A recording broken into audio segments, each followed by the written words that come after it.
अ, hello दोस्तों, आप सभी का यूपीएससी हिंदी के इस प्लेटफॉर्म पर बहुत बहुत स्वागत है। आज हम एक सबसे बड़ा जो यूपीएससी एस्पिरेंट के बीच में यूपीसीएस एस्पिरेंट के बीच में एक सबसे बड़ा चुनौती रहती है, सबसे बड़ी चुनौती रहती है, वो रहती है कि सर न्यूज़पेपर पढ़ें या नहीं पढ़ें, पढ़ें तो किस तरीके से पढ़ें। तो देखो, न्यूज़पेपर पढ़ना ऐसा तो कोई कंपलसरी तो नहीं है वैसे, लेकिन यदि आप 10 से 20 मिनट या हाफ एन आवर अगर डेली आपकी आदत है तो अच्छी बात है न्यूज़पेपर के लिए। तो उससे क्या है, थोड़ी सी रिसेंटली जो घटनाएं होंगी उनके बारे में अपडेट रहेंगे, और जब भी आप कोई अदर इसी रिसोर्स से न्यू जो करंट को पढ़ेंगे तो उसमें यही चीज़ें रिपीट होंगी, तो आपको बेहतर तरीके से उसको समझ में आएंगी। इसलिए अगर आपकी आदत है, अगर आपकी हैबिट है तब तो बहुत अच्छा तरीका है न्यूज़पेपर, तब तो बहुत बढ़िया है कि न्यूज़पेपर आपको पढ़ना ही चाहिए। लेकिन किसी की हैबिट नहीं है तो उसको थोड़ी सी वो दिक्कत आती है, वो पढ़े या नहीं पढ़े। लेकिन अगर वो भी हर व्यक्ति, चाहे हर बंदा इसको 30 मिनट मैक्सिमम, 30 मिनट 35 मिनट में इसको पढ़ सकता है, और ये आपके बहुत काम भी आता है। और इम्पॉर्टेंट न्यूज़ आए तो ही पढ़े, अदरवाइज इसको छोड़ दे। कोई ऐसा तो है नहीं कि रेगुलर पढ़ना बहुत ही कंपलसरी है, एक बार देख सकते हैं। और इस न्यूज़पेपर में आपको फ़ायदा क्या होता है? फ़ायदा एक तो ये होता है कि आपको एक तो घटनाओं के बारे में प्रैक्टिकल खबरें मिलती रहती है, ठीक है ना। घटनाओं की व्यवहारिक जानकारी मिलती रहती है आपको, सबसे बड़ी बात तो ये है, ठीक है ना। दूसरी इंपॉर्टेंट बात यह है कि आपका रिवीजन होता है जब आप करंट पढ़ोगे। तो जब आप करंट पढ़ोगे, एक बार आपने कोई खबर यहाँ पढ़ ली, उसके बाद जब आप करंट पढ़ोगे तो उसमें आपको दोबारा वही चीज़ दोबारा देखेगी, तो आपका रिवीजन होगा, तो वो आपके लिए बहुत ज़्यादा इंपॉर्टेंट हो जाएगा, बहुत महत्वपूर्ण हो जाएगा। तो इसलिए, और तीसरी बात यह है कि न्यूज़पेपर में कुछ ऐसी घटनाएं आती है जो आपने मतलब आपकी ज़्यादा उसको, आपकी सोच को बढ़ा देंगी। ऐसा हो रहा है तो क्यों हो रहा है? क्योंकि जब भी न्यूज़पेपर पढ़ो तो आपको न्यूज़पेपर को इंटरेस्ट के लिए नहीं पढ़ना, आपको यूपीएससी या पीएससी के पेपर के लिए पढ़ना है कि हमें कहाँ इसका यूज करना है, कितना यूज करना है, और हर एक घटना को थोड़ा विश्लेषण करना है, सोचना है। आपकी थिंकिंग एक कॉमन पर्सन की तरह, कॉमन आदमी की तरह नहीं, बल्कि एक यूपीएससी एस्पिरेंट या पीसीएस एस्पिरेंट की तरह होनी चाहिए कि हाँ, एज ए सिविल सर्वेंट मुझे किस तरह की सोच यहाँ पर रखनी चाहिए। ये जो बातें, ये खबरें आ रही है, किस तरह की सही है, कितना गलत है, किस तरीके से चीज़ें हैं, वो उस आधार पर हमें इंपॉर्टेंट खबर है उसी को पढ़ना है। बाकी अदर खबर को ज़्यादा ध्यान नहीं दे रहे हैं, ज़्यादा टाइम उस पर नहीं लगाना है। तो इसमें जो महत्वपूर्ण जो खबरें रहेंगी, महत्वपूर्ण जो टर्मिनोलॉजी रहेगी, महत्वपूर्ण जो घटनाएं हैं, उनको हम इसमें देखेंगे, और आपको वही घटनाएं देखनी चाहिए। लेकिन मैं आपको न्यूज़पेपर पढ़ने से पहले, जो बंदा बिल्कुल न्यू बिगनर है, जो जिसको ज़्यादा थोड़ी सी जानकारी नहीं है, वो डायरेक्ट न्यूज़पेपर नहीं पढ़े, या मतलब उसको नॉर्मली पढ़ सकता है, बाकी कोई उसके लिए इतना ज़्यादा इंपॉर्टेंट इसमें से निकल नहीं पाएगा। क्योंकि न्यूज़पेपर पढ़ने से पहले आपको दो चीज़ें जो बहुत ज़्यादा ज़रूरी है करना। एक तो आपको जो भी एग्ज़ाम दे रहे हैं आप, पीसीएससी, पीएससी या यूपीएससी, इनका syllabus plus previous year question paper, pre and mains, इनको आप बहुत अच्छी तरीके से विश्लेषण कर लेना कि सिलेबस कैसा है, किस सिलेबस से, किस पार्ट से किस तरीके का क्वेश्चन प्री में आया है, किस तरीके का क्वेश्चन मेंस में आया है, प्री और मेंस में आने वाला क्वेश्चन किस तरीके से करंट के साथ जुड़ के आया है, करंट की कौन सी खबर किस तरीके से क्वेश्चन में आती है, और कौन सा सिलेबस का पार्ट करंट में हमारे आता है, हमें उसी को ध्यान रखना है। अब आपको जब आपका सिलेबस के बारे में पता लग जाएगा, क्वेश्चन पेपर के बारे में पता लग जाएगा, क्वेश्चन के ट्रेंड के बारे में जब पता लग जाएगा, तब आप न्यूज़पेपर में से अच्छी चीज़ें निकाल पाओगे। नहीं तो आपको पता है हर बंदा न्यूज़पेपर पढ़ता है, हर बंदा। ये कहने का मतलब, मैं अगर एक कंक्लूजन में बोलूँ बात, तो ये है कि हर व्यक्ति एक ही किताब को पढ़ता है। हम जितने भी स्टूडेंट होते हैं, हर व्यक्ति एक क्लास, लेकिन कौन उसमें से ज़्यादा निकाल पाता है, वही सेलेक्ट होकर चला जाता है। वो ज़्यादा तब निकाल पाएगा जब उसके बारे में उसको पहले से पता होंगी। तो जो चीज़ें आपको न्यूज़पेपर, मतलब आपको बेसिक पता होंगी, पता होनी चाहिए, यूपीएससी और पीसीएस या जितनी भी एग्जाम आप देना चाहते हैं, उसमें पहले सिलेबस को अच्छी से पढ़ो। देखो, तैयारी का पहला, अगर किसी ने सोचा भी है तो उसका पहला तो यही है कि उसको सिलेबस अच्छी तरीके से आना चाहिए। और दूसरी बात, उस सिलेबस को प्रीवियस ईयर के क्वेश्चन के साथ मैच करो, उसको विश्लेषण करो, उसको सोचो कि किस पार्ट से कौन सा क्वेश्चन किस वे में आ रहा है। और जैसे ही, अब इससे फ़ायदा क्या होगा, जैसे ही आप न्यूज़पेपर पढ़ने बैठोगे, जैसे ही आपको तुरंत पता लग जाएगा कि कौन सी न्यूज़ मेरे लिए इंपॉर्टेंट है और कौन सी नहीं। तो आज हम मैं एक न्यूज़पेपर दैनिक जागरण हिंदी के लिए बहुत अच्छा रहता है। अगर इसको आपको पढ़ेंगे तो कोई ज़्यादा टाइम भी नहीं लगेगा, इसमें से काफ़ी खबरें आपको निकल के आ जाएंगी। दूसरी बात, आपको हिंदी मीडियम वालों के लिए एक पेपर थोड़ा सा उसको अंग्रेजी में ज़रूर पढ़ना चाहिए, क्योंकि अंग्रेजी में पेपर पढ़ने के लिए इसलिए बोल रहा हूँ मैं, क्योंकि आपको कंपलसरी पेपर होता है और थोड़ी बेसिक इंग्लिश तो आपको आनी चाहिए। देखो, basic English as a civil servant आपको बनना है तो बेसिक इंग्लिश आपको आनी चाहिए, ताकि आप उसको समझ जाएं और अपनी बात है किसी भी तरीके से एक्सप्रेस कर दें। उस वे में आपको न्यूज़पेपर पढ़ना बहुत ज़रूरी है। तो आज हम दैनिक जागरण का देखते हैं, फिर एक दिन हम द हिंदू का विश्लेषण भी देखेंगे कि द हिंदू में से किस तरीके से इंपॉर्टेंट खबर है वो पढ़ी जाती है। हालांकि ये सारी चीज़ें आपको यूट्यूब पर 50-100 लोग इसको डिस्क्राइब करते हैं, तो वहाँ से भी आपको मिल जाएंगे, ऐसी कोई बड़ी बात नहीं है, आप कहीं से भी इसको समझ सकते हो। लेकिन मैं भी बता रहा हूँ उसी तरीके से थोड़ा सा कि किस तरीके से एक न्यूज़पेपर ज़्यादा इंपॉर्टेंट रहता है और किस तरीके से उसको पढ़ना चाहिए।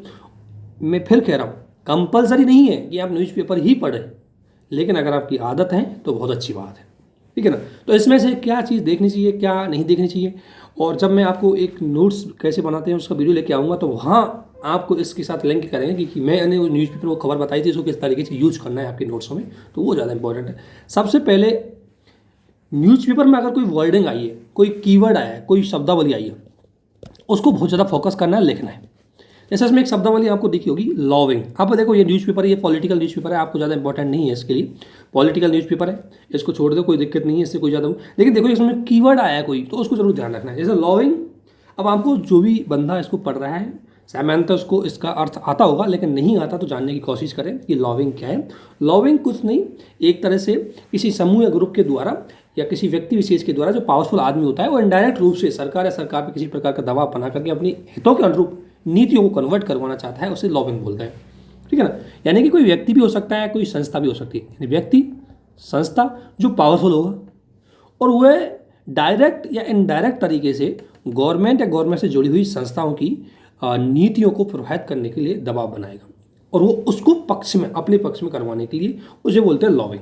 तो इतना ही इसमें ध्यान रखना है कि लॉबिंग क्या है। इससे ज़्यादा हमें कोई पॉलिटिकल खबर हमारे लिए कोई ज़्यादा इंपॉर्टेंट नहीं है। हाँ, थोड़ी सी इन्फॉर्मेशन की आप पढ़ सकते हैं कि क्या चल रहा है भारत में, तो उसकी कोई जरूरत, नोट्स बनाने की कोई जरूरत नहीं है। नोट्स में एक शब्द लिखना है आपको, लॉबिंग, बस। इसके अलावा अगर हम आगे पढ़ें तो देखो, कोई भी खबर को पॉलिटिकल वे में मत देखना। किसी भी खबर को आपको पॉलिटिकल वे में नहीं देखनी चाहिए। जब भी आप उस खबर को देखें तो थोड़ा सा उसको, जैसे कोई भी खबर आ रही है तो पॉलिटिकल वे में नहीं, आपको सिलेबस के वे में देखनी है। हर खबर को सिलेबस के वे में देखते हुए आपको जाना है, पॉलिटिकल वे में बिल्कुल नहीं देखना है आपको खबर को कि क्या घटना पॉलिटिकल है क्या नहीं है। आपको उससे कोई काम नहीं है। आपको एज ए यूपीएससी एस्पिरेंट या पीसीएस एस्पिरेंट आपको सिर्फ उसकी खबर को देखना है, न्यूज़ को देखना है, और मुझे आंसर में कैसे यूज करना है ये इंपॉर्टेंट है, ठीक है ना। तो लॉबिंग शब्द का आपको मतलब अच्छी तरीके से आना चाहिए। इसके अलावा एक ही अभी कल जो अभी 23 जनवरी को नेताजी सुभाष चंद्र बोस की 125वीं जयंती मनाई गई थी, उसी के आधार पर यह किया गया था। उसी के आधार पर ये मतलब घटना है, तो उसमें ज़्यादा नहीं, आपको एक इसमें ज़्यादा इंपॉर्टेंट है। एक तो जो घटना हुई है आप देख सकते हैं कि होलोग्राम, अगर कई बार प्रीलिम्स यूपीसीएस में आता है कि होलोग्राम ये प्रतिमा किसकी है, किससे संबंधित है, ये पीसीएस के सवाल में आ सकता है सवाल, तो इसलिए आप थोड़ा ध्यान रखना कि होलोग्राम प्रतिमा का संबंध, ये होलोग्राम प्रतिमा है, ये सुभाष चंद्र बोस की है, इंडिया गेट पर लगाई गई है। एक चीज़ें हैं, एक प्री का सवाल यहाँ से बन सकता है कि सुभाष चंद्र बोस आपदा प्रबंधन पुरस्कार क्या है, किस क्षेत्र में दिया जाता है और क्या है इसका महत्व। तो ये आपदा प्रबंधन के लिए, अब कोई आपदा प्रबंधन क्षेत्र में कोई संस्था बेहतर कर रही है तो उस संस्था के लिए पुरस्कार दिया जाता है, और इस पुरस्कार की घोषणा सुभाष चंद्र बोस की जयंती पर की जाती है। इसके तहत 51 लाख रुपये और प्रमाण पत्र दिया जाता है। इसमें चयनित व्यक्ति भी हो सकता है, चयनित संस्था भी हो सकती है, उसको ये दिया जाता है। तो ध्यान रखना किस किस को दिया जाता है, ध्यान रखना, या किसी व्यक्ति संस्था है उसको भी व्यक्तिगत रूप से भी दिया जाता है। और एक प्रीलिम्स में जो पीसीएस में करंट के लिए देखना है, अब वर्तमान में किसको दिया गया है, तो इसको ध्यान से नोट डाउन कर लेना। ये खबर हमारे लिए इंपॉर्टेंट होती है, इससे ज़्यादा हमारे लिए कोई खबर इंपॉर्टेंट नहीं होती। दूसरा, ये इसके बाद हमारे लिए इसमें कोई इंपॉर्टेंट नहीं है, ये हमारे लिए नहीं है, आप इन्फॉर्मेशन के लिए वैसे ही पढ़ सकते हैं इसको, कोई ज़्यादा हमारे लिए इंपॉर्टेंट नहीं है इसको। कोई शब्दावली आए तो उसको ज़रूर फोकस करना है हमें। इसके अलावा ये अभी घटनाएं चल रही है जो सुभाष चंद्र बोस से जुड़ी हुई है, ये हमारे इतने ज़्यादा नोट्स में ऐसा नहीं कि बहुत ज़्यादा काम आएगी। एक थोड़ा सा ये असम और मेघालय का जो सीमा विवाद है, इसकी खबर, अब ये देखो कोई खबर आ गई, अब इसको यूज कहाँ करना। जैसे ये असम सीमा विवाद आ गया, तो अगर आपको दिखाना है कि नए राज्यों का गठन किया जाए या नहीं किया जाए, नए राज्य के गठन का सही अर्थ है कि गलत अर्थ है, सही होते हैं मतलब उनका नए राज्य गठन या दिक्कत है, तो आपको लिखना है कि नहीं, नए राज्य गठन करते हैं हम तो छोटे राज्य हो जाते हैं, उन राज्यों में डिस्प्यूट खड़ा हो जाता है। एग्जाम्पल के लिए लिख दे रहा कि हाँ, ये एग्जाम्पल हाल ही में असम मेघालय में जो सीमा डिस्प्यूट हुआ है वो ये इसमें से एक है।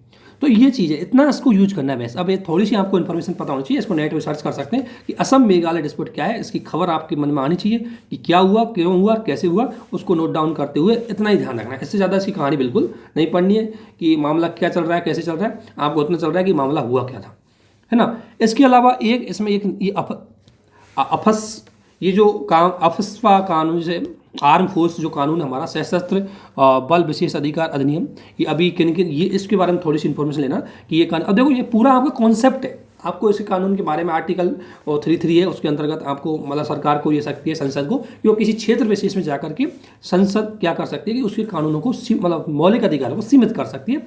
और ये एक इसके अंतर्गत सेना को विशेष शक्ति प्रदान की गई है कि वो बिना किसी पूछताछ मतलब बिना किसी स्पेशल उसके वो डायरेक्ट किसी से पूछताछ कर सकती है, इन्वेस्टिगेशन कर सकती है, किसी घर में छापा कर सकती है, उसको पूरी शक्ति होती है।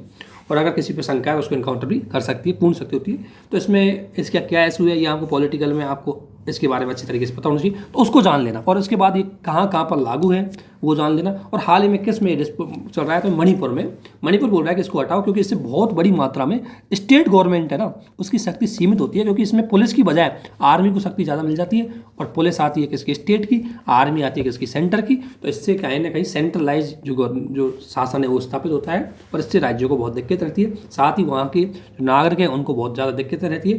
तो इसलिए इस अफस्पा जो कानून है इसको हटाए जाने की मांग की जा रही है। तो ये कानून क्या है ना, इसको आप नेट पे डाल के कहीं भी कर सकते हो, और इसके बारे में आपको इन्फॉर्मेशन पढ़नी इतना इंपॉर्टेंट है हमारे लिए। अब ये घटना चल रही है इसलिए, अब देखो घटना आपको बेसिक पहले पता होना चाहिए। अब वो इंसिडेंट चल रहा है उसके बारे में थोड़ी सी, हाँ, कि हाल ही में ये मणिपुर में चल रहा है ये मुद्दा, ठीक है ना। इसके अलावा इसमें और कोई खबर नहीं, पॉलिटिकल खबरों से हमें ज़्यादा कोई काम है नहीं, है ना। पॉलिटिकल खबर हमारा कोई अगर भी अब हम एज ए स्टूडेंट हमें इसके बारे में कोई लेना देना है नहीं पॉलिटिकल खबरों के बारे में। इसके बाद जो हमारे लिए खबरें आ रही हैं जो इम्पोर्टेंट है, ये इसमें से ये इम्पोर्टेंट है। इसमें सबसे बड़ी बात है खबर जो जैसे चुनाव हो रहे हैं 5 राज्यों में, तो ये बताया गया है कि किस तरीके से जो ये राजनीति है वो विचारधारा से कन्वर्ट होकर के अवसरवाद की ओर बदल रही है। हुआ क्या था कि देखो लोकतंत्र है, भारत दुनिया का सबसे बड़ा लोकतंत्र है, ठीक है ना। लोकतंत्र है तो हम कैसे लोकतंत्र है, प्रतिनिधि लोकतंत्र है, यानी कि जनता हमारे अपनी बात रखने के लिए अपने प्रतिनिधि को भेजती है। तो प्रतिनिधियों को चुनाव में किसकी भागीदारी होती है, राजनीतिक दलों की भागीदारी होती है, ठीक है ना। और राजनीतिक दल क्या होता है, जो क्या होता है, स्पेशल विचारधारा, अपनी एक स्पेशल विचारधारा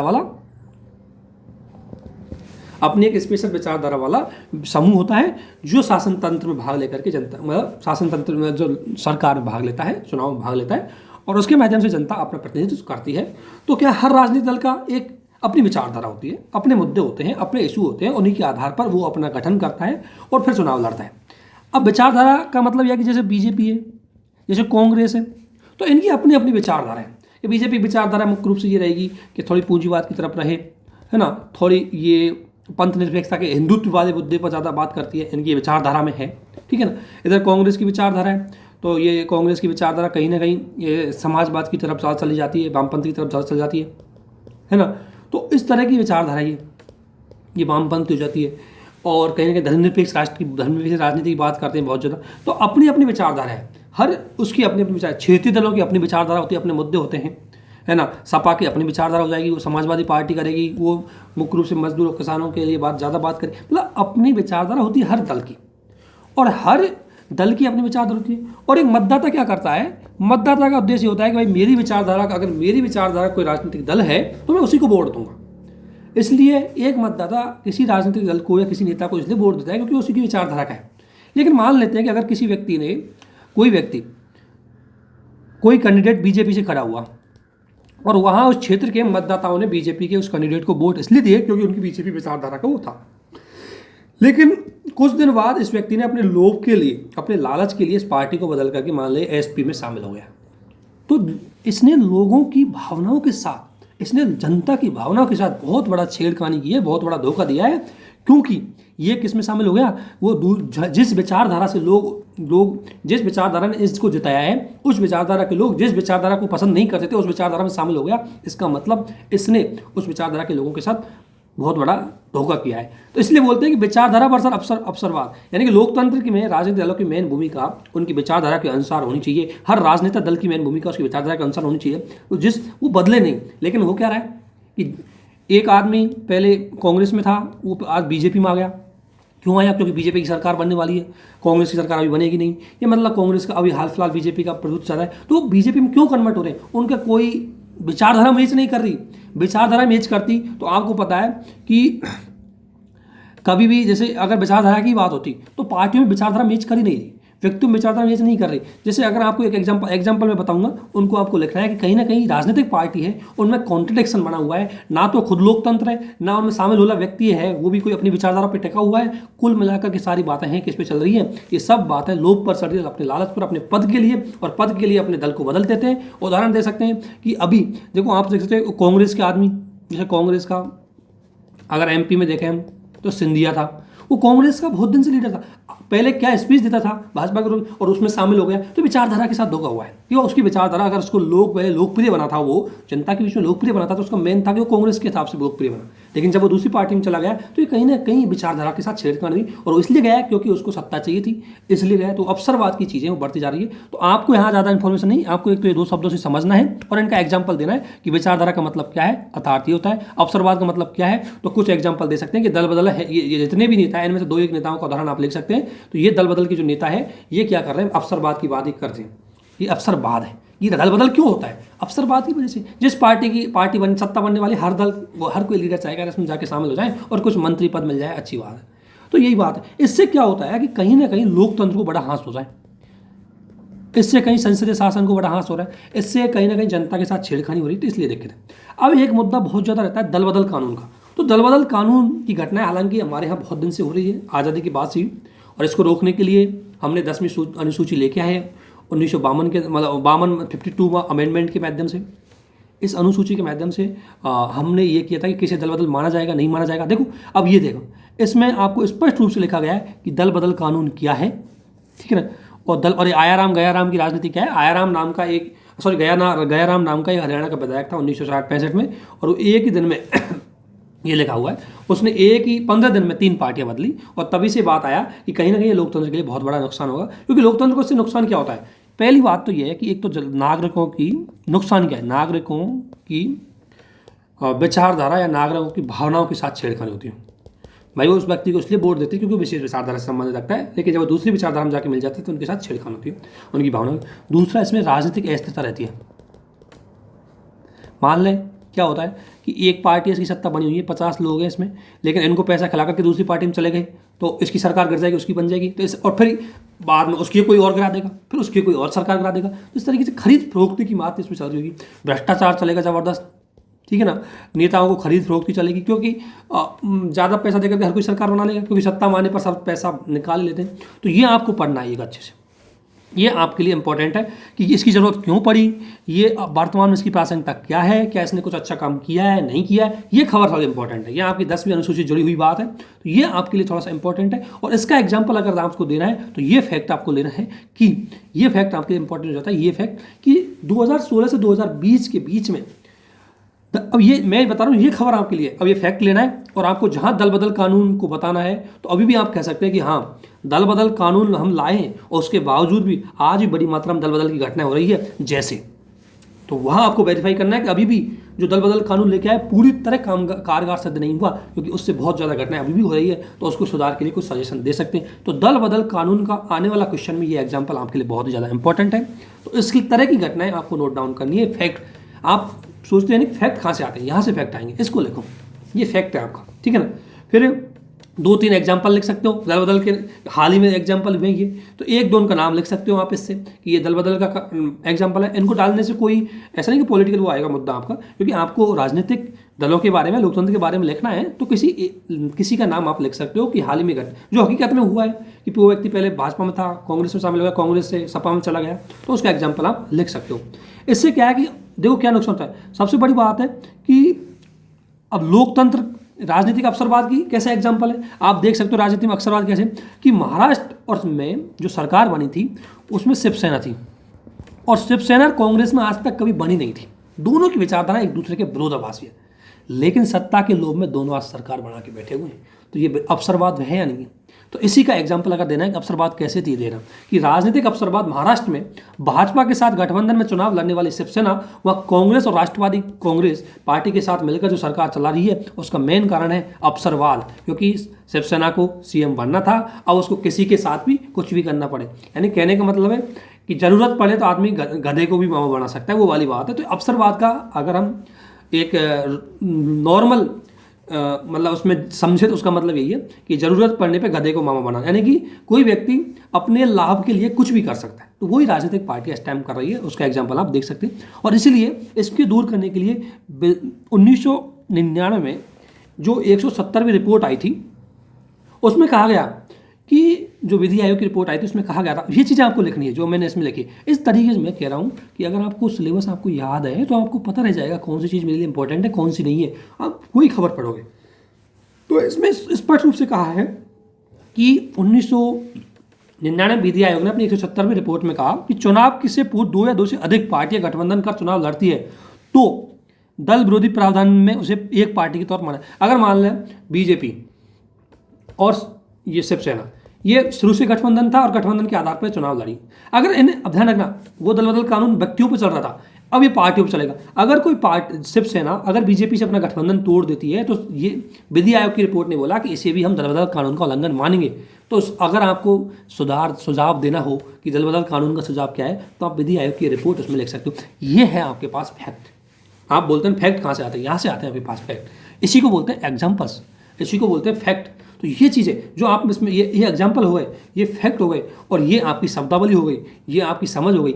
यूपीएससी क्वेश्चन, पीसीएस क्वेश्चन यही पूछेंगे आपसे कि राजनीति लोकतंत्र में जो विचारधारा अवसरवाद की चीज़ चल रही है उसका मतलब क्या है, वो कैसे लोकतंत्र को नुकसान पहुंचा रहे हैं, उसके बारे में आप ये एग्जाम्पल देकर के यहाँ से कर सकते हैं। इसी तरह से आपको अखबार पढ़ना है, बस ये चीज़ इंपॉर्टेंट है। इसके अलावा ये पाकिस्तान की सुरक्षा नीति है, इतना ध्यान रखना है। जब आईआर का क्वेश्चन पढ़ना है और हम भारत पाकिस्तान के संबंध पढ़ेंगे तो उसमें पाकिस्तान की सुरक्षा नीति है, उसको लिखना है कि हाल ही में पाकिस्तान द्वारा एक नई सुरक्षा नीति अपनाई है, जिसके अंतर्गत उसका उद्देश्य ये था कि वो पाकिस्तान का आर्थिक विकास, ठीक है ना, सामाजिक न्याय और अपने संबंधों को मजबूत करेगा। मतलब भारत के साथ भी उसने बोला है कि भारत के साथ संबंध मजबूत किए जाएंगे, लेकिन अभी तक उसने अपने जो धर्रा है, वो जो प्रवृत्ति है, उसी प्रवृत्ति को चल रहा है पाकिस्तान। अभी तक उन्होंने कोई स्पष्ट इसमें चीज़ें नहीं बताई कि हम भारत के साथ संबंध किस तरीके से सुधारेंगे। अभी तक वो भारत विरोधी रणनीति के साथ ही उतर रहा है। अभी तक भारत और उसके संबंधों में कोई वार्ता की बात नहीं चल रही है। उसका रीज़न एक बता दो, अगर आपको लगता हो कि पाकिस्तान के साथ हमारे संबंध क्यों खराब है, तो हम अगर इसका रीज़न मैं बता दूँ, पाकिस्तान के साथ संबंध खराब होने का जो मेन रीज़न है वो है द्विराष्ट्र सिद्धांत, जो आपने पढ़ा भी होगा। ये द्विराष्ट्र सिद्धांत आया, इसके आधार पर पाकिस्तान का विभाजन हुआ था अविश्वास में, विवाद हुआ प्रतिद्वंद्विता में, विभाजन हुआ संघर्ष में। और जब किसी चीज़ की नींव या किसी का बीज ही खराब हो जाए तो उसके बाद तो पेड़ पूरा ही खराब होगा। यानी कहने का मतलब यह है कि बहुत ज़्यादा जब शुरू से ही अगर घृणा भावना पैदा हुई और वो हो रही, ऐसा नहीं कि पाकिस्तान की जनता या भारतीय जनता एक दूसरे के शत्रु है। वो तथाकथित 2-4 आदमी कुछ स्टेटमेंट बोल देते हैं, वो एक अलग बात होती है, लेकिन सच में कोई भी जनता एक दूसरे का शत्रु नहीं होती। हुआ क्या है कि पाकिस्तान में जो सारा बिजनेस है वो होता है आर्मी ऑफिसरों के पास। मतलब आर्मी ऑफिसर बहुत अमीर है वहाँ के। अभी आर्मी ऑफिसर अपने आप की, आर्मी वाले अपने आप की सत्ता को बचाए रखने के लिए अपने आप के, ये क्या है, सब अच्छे अच्छे राजघरानों से थे उस टाइम, उन्हीं का वंश था, और वही आज पाकिस्तान की सेना में बहुत बड़ा पद पर है। और वो क्या चाहते हैं, वो ये चाहते हैं कि हमारी सत्ता हमेशा बनी रहे। और आर्मी की कब चलती है, जब वो कुछ न कुछ लड़ाई दंगे करते रहेगा, और वो कुछ न कुछ लड़ाई दंगे करके जनता को ये विश्वास दिलाता है कि हम नहीं होते तुम्हारा कुछ नहीं होता। अर्थात वो सत्ता में बना रहता है, और सत्ता में बने रहने के लिए ही सारे हथकंडे अपनाता है। और इसीलिए वो भारत विरोधी नीति अपनाता है, क्योंकि भारत विरोधी नीति अपनाने से ही उनकी सत्ता बनी रहती है। और यही कारण है कि पाकिस्तान की नीति भारत विरोधी है, और वो तालिबान मतलब आतंकी घटनाओं के साथ जुड़ करके वो कहीं ना कहीं इनडायरेक्ट रूप से उनका सहयोग करके वो अपनी सत्ता को मजबूत कर सकते हैं। इसमें यही बात बोली कि जब तक पाकिस्तान में ये इन लोगों के हाथ में सत्ता रहेगी, पाकिस्तान में दिखावे के लिए लोकतंत्र है, वास्तव में लोकतंत्र है नहीं, वहाँ तो आर्मी पावरफुल है। और इसलिए ध्यान रखना, जहाँ आर्मी पावरफुल होगी वहाँ आर्मी अपने जैसे काम करेगी। लोकतंत्र में क्या होता है, शांति रहना, विकास करना, जनता को ऊपर उठाना, उसका कल्याण करना, उसका सामाजिक न्याय करना। लेकिन जहाँ आर्मी ज़्यादा रहेगी तो आर्मी तो क्या करेगी, लड़ो और अपने आप को आगे बढ़ाओ, अपनी इज्जत बढ़ाओ और दुनिया को दिखाओ कि देखो हम आपकी सुरक्षा कर रहे हैं। तो यही बात है। इसलिए एक विचारक ने क्या बोला, एक विचारक का नाम मैं कोट कर देता हूँ आपको, टी.एच. ग्रीन नाम के एक विचारक का नाम सुना होगा। टी.एच. ग्रीन ने एक अच्छी बात बोली। टी.एच. ग्रीन का मानना था, उन्होंने कहा कि यदि कोई राज्य युद्ध को बढ़ावा दे रहा है तो उसका मेन कारण ये मत सोचना कि वो आपके लिए राष्ट्रवाद की भावना को बढ़ा रहा है। उसका मेन कारण है कि आपका जो कल्याण, आपका जो विकास, आपका जो सामाजिक न्याय उसने नहीं किया, उसको छुपा रहा है। तो ये ध्यान रखना कि जब भी कोई राष्ट्र युद्ध या राष्ट्रवादी भावना करता है तो डेफिनेटली है कि उसने कहीं ना कहीं आंतरिक रूप से अपने देश को विकसित नहीं किया, जनता के नागरिकों के अधिकारों की रक्षा नहीं की, और उसको छुपाने के लिए वो कहीं ना कहीं युद्ध जैसी घटनाएं या इस तरह की चीज़ों का यूज करके वो उसको दबाने की बात कर रहा है। और यही हाल पाकिस्तान में हो रहा है। वहाँ का जो शासन है वो विकास वहाँ है नहीं, गरीबी भुखमरी इस टाइम बढ़ रही है, आर्थिक संकट में जाने वाला है, तो वो कहीं ना कहीं भारत विरोधी नीति अपना करके जनता को संतुष्ट करना चाहता है, राष्ट्रवादी भावना से संतुष्ट करना चाहता है, और यही कारण है कि पाकिस्तान भारत विरोधी नीति अपनाता है। तो ये एग्जाम्पल दे सकते हैं कि हाल ही में पाकिस्तान ने एक राष्ट्रीय सुरक्षा नीति आई जिसका उद्देश्य ये था, कहीं ना कहीं उसमें कहीं ना कहीं बोली ये बात कि भारत के साथ संबंध सुधारेंगे, लेकिन अब देखते हैं क्या होता है। तो इतना ध्यान रखना है। फिर ये अगर पॉलिटिकल साइंस के ऑप्शनल के स्टूडेंट है, हालांकि ये सवाल जो राजनीतिक दलों से जुड़ा हुआ सवाल है, ये सवाल है वो कई बार GS2 में भी पूछा गया है कि राजनीतिक दलों में क्या है। तो देखो, राजनीतिक दल में 2 दल होते हैं, क्षेत्रीय दल, ये आप इसमें खबर पढ़ सकते हैं, और एक है राष्ट्रीय दल। देखो, एक तो चुनाव आयोग ने इनकी अपनी अपनी परिभाषा दी है, वो तो आप पढ़ लेना, ठीक है ना, कि राष्ट्रीय दल किसे बोलेंगे और क्षेत्रीय दल किसे बोलेंगे, उसका अपना स्टैंडर्ड है। लेकिन नॉर्मल से क्षेत्रीय दल किसे कहते हैं, जिसकी विचारधारा क्षेत्रीय हो। जैसे शिवसेना, वो क्या करती है, मराठा मानस या बम्बई मानस, मराठा मानस की बात करती है।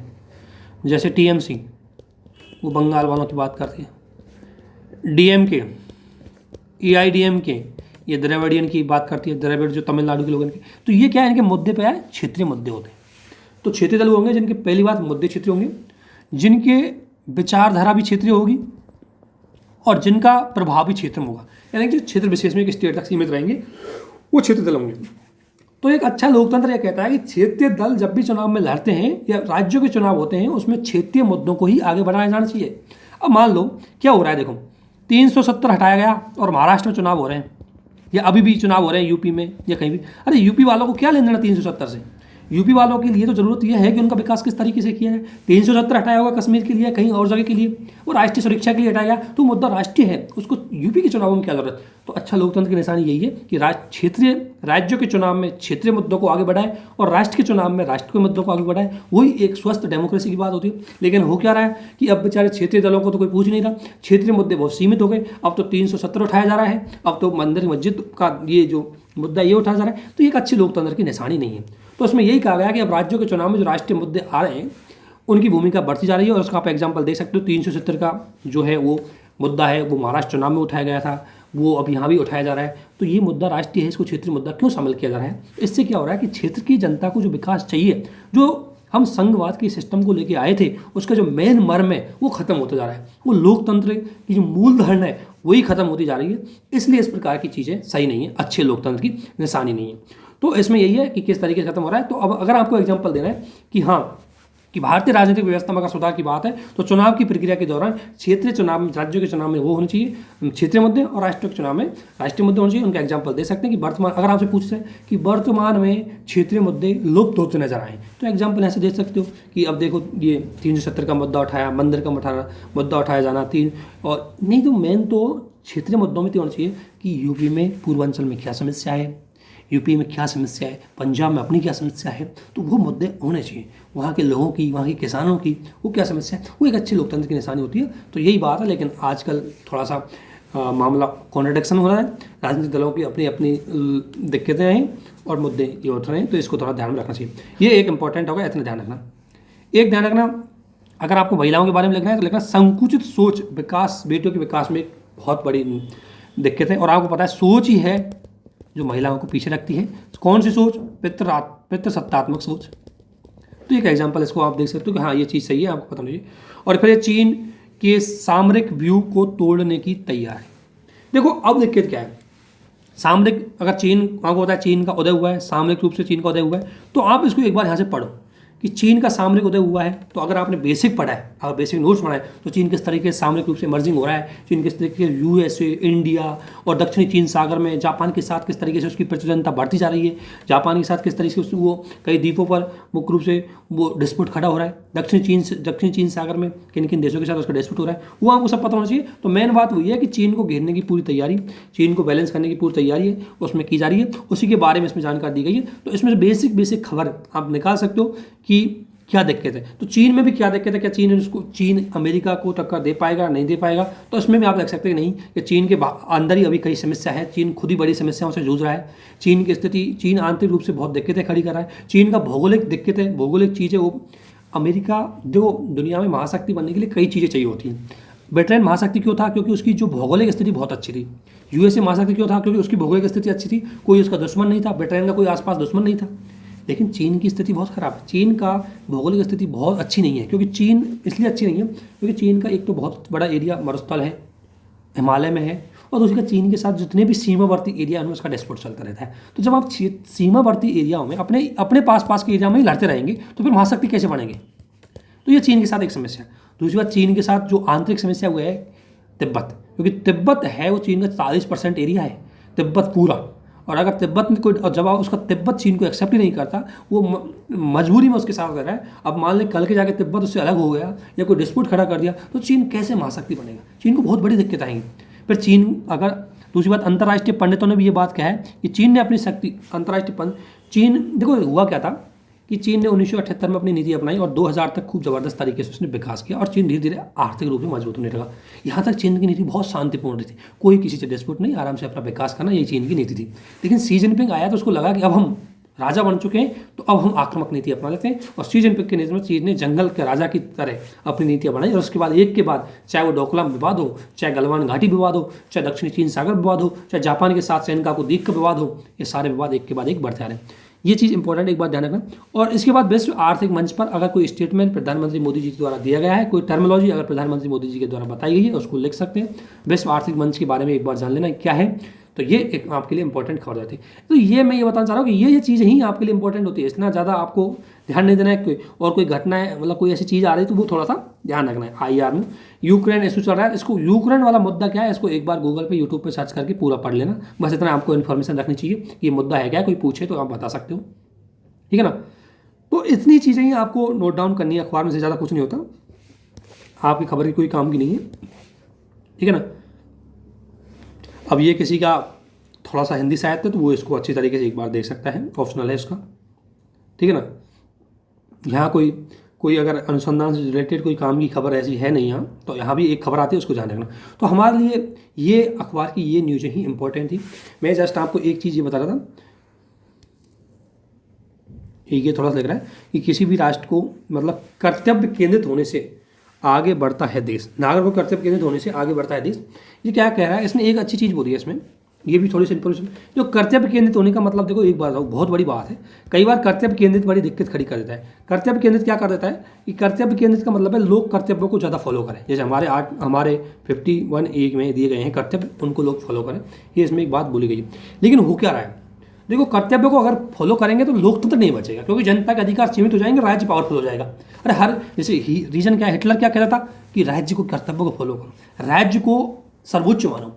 तो कर्तव्यों को फॉलो एक सीमा तक ही ठीक है, उससे ज़्यादा अगर उनको, इसलिए ध्यान रखना हमारे कर्तव्य बाध्यकारी नहीं है। अगर बाध्यकारी बना देंगे तो इससे लोकतंत्र के जो मौलिक अधिकार है वो सीमित हो जाएंगे, तो वो एक अच्छी बात नहीं है। लेकिन हाँ, ये अच्छी बात है, देश को विकास करने के लिए हर राष्ट्र का, हर नागरिक का एक कर्तव्य है, वो फॉलो करना चाहिए, उसकी नैतिकता में, उसकी अंतरात्मा से होना चाहिए, वो चीज़ इसमें इंपॉर्टेंट। तो ये जो खबर है आपको, मतलब जस्ट एक अखबार में किस तरह क्या क्या चीज़ें आपके लिए इंपॉर्टेंट होती है, वो ये ध्यान रखना। तो ध्यान रखना, सबसे पहले सिलेबस को एक बार देखना, सिलेबस जिसने नहीं पढ़ा और जो पहले जिसको इन्फॉर्मेशन है वो डायरेक्ट इस तरह की खबरें इसमें से निकाल करके नोट डाउन कर सकता है। लेकिन ध्यान रख, जो भी न्यूज़ लिखो आप, कोई भी आप न्यूज़ लिख लो, कोई भी खबर लिख लो, उसका पता होना चाहिए कि इसका यूज कहाँ करना है और कैसे करना है, तब तो उसका पता है। भाई आप नोट्स बनाने के लिए, बंडल खड़ा करने के लिए तो न्यूज़ को लिखने के, हमारा टारगेट है कि एग्जाम में कोई क्वेश्चन आए उसमें इसको नोट डाउन करें और हम आसानी से इसको निकाल के चला जाए।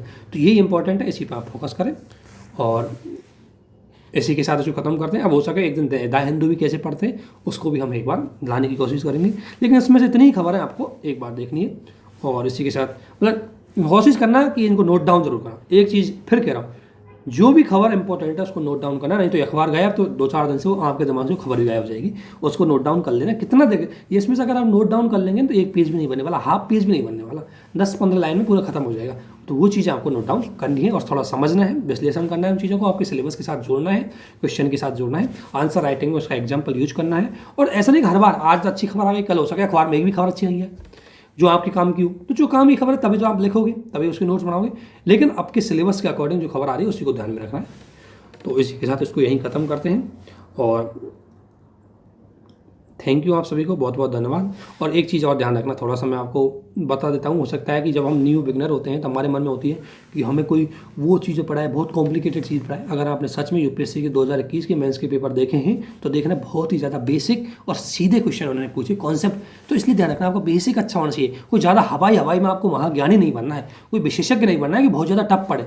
वो क्या रहा है आजकल कि लोग टफ पे ज़्यादा फोकस कर, अरे मुझे वो भी आना चाहिए, मुझे वो टफ चीज़ आनी चाहिए, ये इस तरह, ये तो बहुत अगर किसी टीचर ने बेचारे ने सीधा आपको बता दिया तो क्या बोलेगा, अरे ये तो बहुत खराब पैटर्न, ये तो दम वाली बात नहीं है। अरे ये देखो कि क्या आ रहा है, मेरे फायदे की चीज़ क्या है, मुझे कोई बड़ा दिखना नहीं है कि मैं बहुत कॉम्प्लिकेटेड चीज़ें पढ़ना हूँ, मुझे सिर्फ इतना करना है कि जो चीज़ मेरे इंपॉर्टेंट है वही मुझे पढ़नी है। और बहुत ही नॉर्मल सवाल आपसे यूपीएससी पूछे, वो आपको जस्ट जनरल भी में आपकी कॉन्सेप्ट, आपकी विश्लेषण क्षमता को देख रही है, कोई बड़ा ज्ञानी उसको नहीं चाहिए यूपीएससी को। तो बस आप कोशिश करें, कोई भी पीसीएस नहीं चाहती कि उसको बहुत बड़ा ज्ञानी आए, वो टीचर नहीं बनाना चाहती, आपको बहुत ज़्यादा एक्सपर्ट टीचर नहीं बनाना चाहती। उसका है कि जनरल एडमिनिस्ट्रेटिव में आप काम करें और जनरल पॉइंट ऑफ व्यू से उसको काम करें, इनोवेटिव आइडिया आपके पास हो, विश्लेषण क्षमता आपके पास हो, तो उसी आधार पर चीज़ें आपके लिए इंपॉर्टेंट है। तो इसलिए ध्यान रखना कि कभी भी कोई भी नया बिगनर आता है तो बहुत बड़ी मतलब आप नॉर्मल पे रहना, सामान्य चीज़ों के माध्यम से बेसिक को आपको तैयार करते हुए उसको चले जाना है। एक वीडियो अगर नोट्स कैसे बनाए जाते हैं, हालांकि आप सभी को अच्छी तरीके से पता होगा, लेकिन मैं भी थोड़ा कुछ बताना चाहूँगा, तो आपको जो अच्छा लगे उसमें से देख सकते हैं।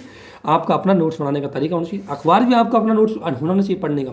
ये नहीं कह रहा मैं पढ़ रहा हूँ उसी तरीके से आपको पढ़ना है, बस कोशिश करना कि ये चीज़ें ध्यान रखनी है कि यार मैं अगर कोई खबर पढ़ रहा हूँ इसका मुझे याद, ये मेरे लिए इंपॉर्टेंट है नहीं है, वो चीज़ें थोड़ा सा इंपॉर्टेंट है, वो ध्यान रखना बस।